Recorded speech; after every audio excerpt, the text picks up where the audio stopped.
The Rohingya are a group of people who live in Myanmar, a country in Southeast Asia. They are mostly Muslim. They have lived in Rakhine State for many centuries. The Rohingya have their own language and culture. They see themselves as a distinct group within Myanmar.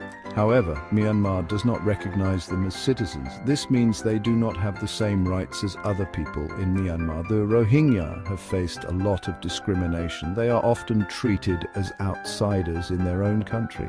They are denied basic rights like education and healthcare. Many Rohingya live in poverty. They are not allowed to travel freely. They are not allowed to vote. Life is very difficult for the Rohingya people.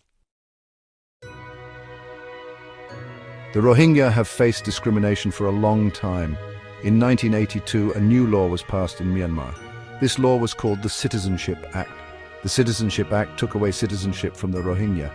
This meant they were no longer citizens of Myanmar. They became stateless. Stateless people are not citizens of any country. This makes them very vulnerable. Over time, the situation for the Rohingya worsened. There were attacks on Rohingya villages. Many Rohingya were forced to flee their homes. They became refugees in other countries like Bangladesh.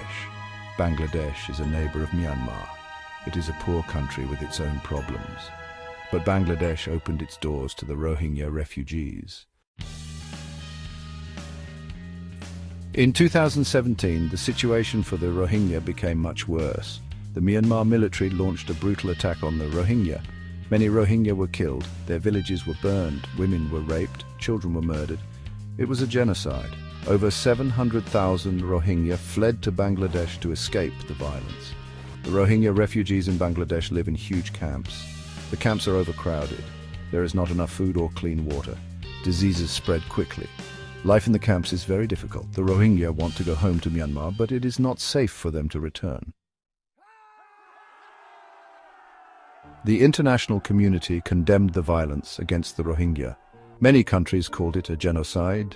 The International Criminal Court, or ICC, is investigating the crimes against the Rohingya, but Myanmar denies any wrongdoing.